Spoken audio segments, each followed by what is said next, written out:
I would like to just mention something real quickly. The story of the 6 Trevino soldiers began, as was mentioned a few minutes ago, 70 years ago. But in order to understand them, let us briefly go back in time and visualize the small and quiet community of Old Zapata. Many families had lived there in peace and had worked and protected their lands that were granted by the King of Spain since 1767. Most, if not all, were primos, and they lived a peaceful and simple life.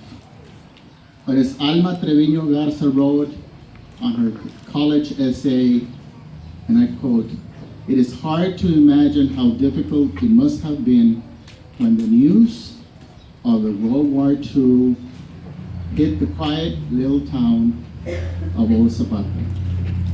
The Trevino family's simple life was disrupted by the agony of waiting for their 6 sons to be called to war one by one.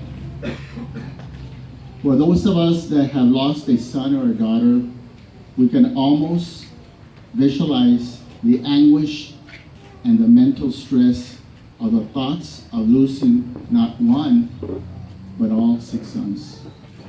And I can't imagine how my grandparents, Filiberto and Luisa Cuellar Trevino, lived with this emotional stress for 4 long years. But knowing the personality of the Trevino brothers, they kept their pain to themselves. They were ready to serve their country, and as they would say, cueste lo que cueste.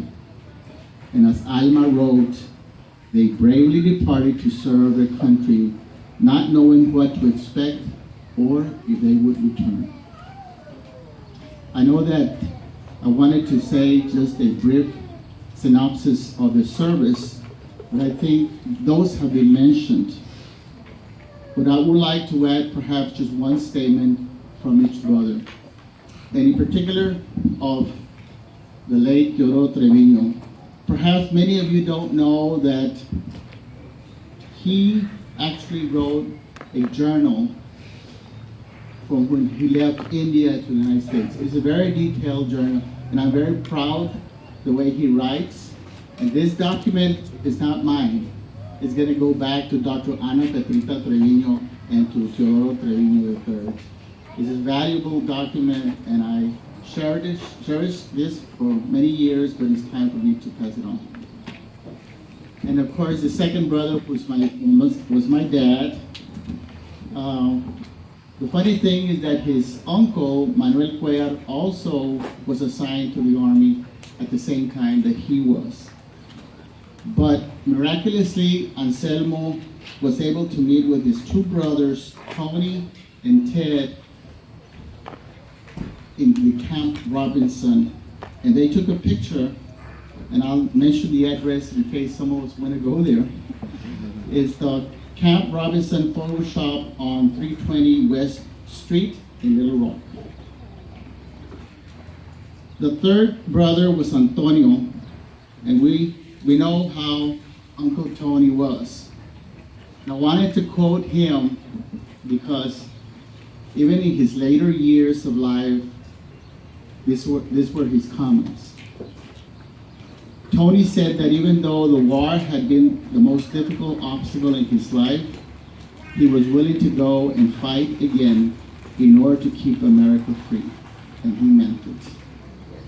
And he was already in the nursing home, and he was making those strong statements, and I believe him.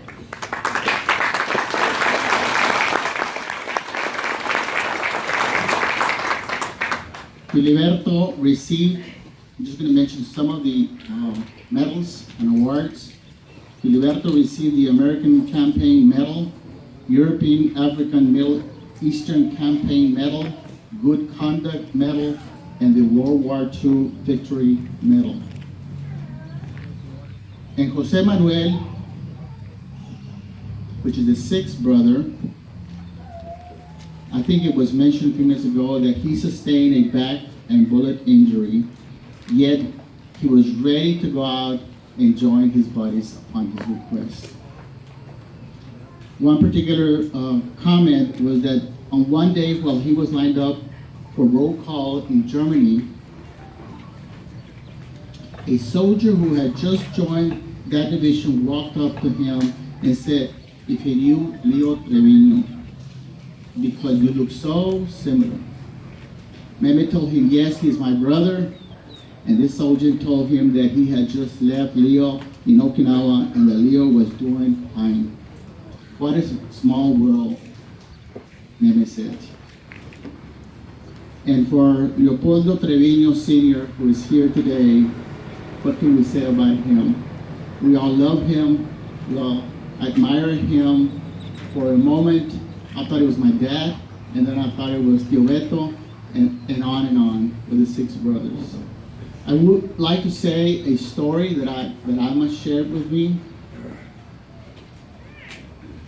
and reads as follows. A story about a little boy named Toby.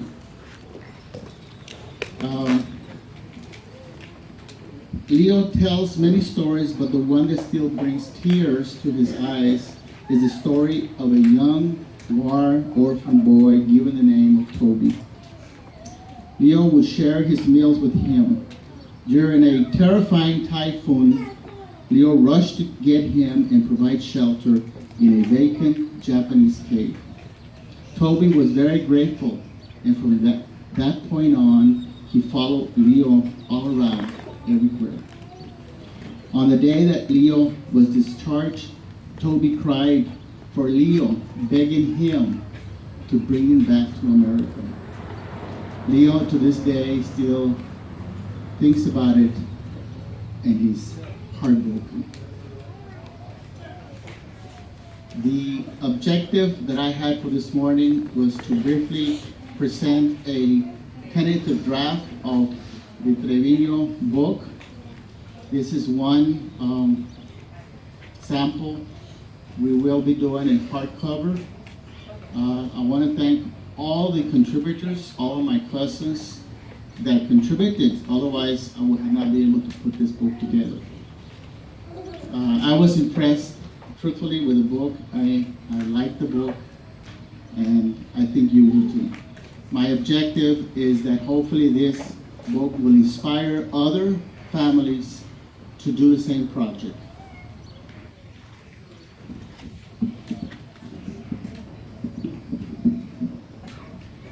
Real briefly, looks like this.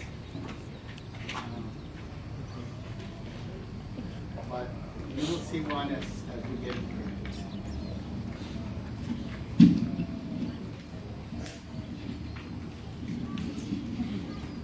I would like to acknowledge Alma Rosa Trevino Garza, because she is the one that wrote that essay when she was only 17 years old. And that is the basis of this book. And it has been read, it has been used by many people, but now we put it in this book so that we can have it for generations and generations to come.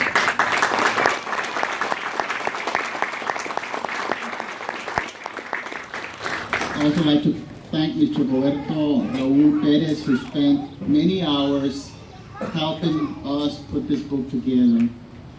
Without his assistance, I would have not been able to accomplish this monumental task.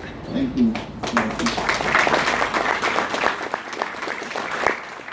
And also I'd like to thank Mr. Renato Ramirez, IBC, the chairperson of the board, for promoting the state and national recognition of the Trevino brothers and for organizing this event today.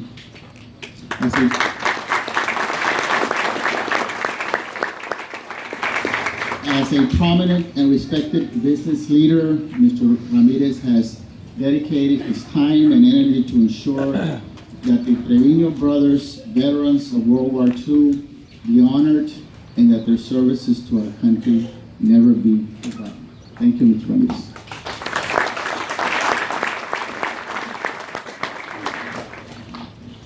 Okay, I'm done.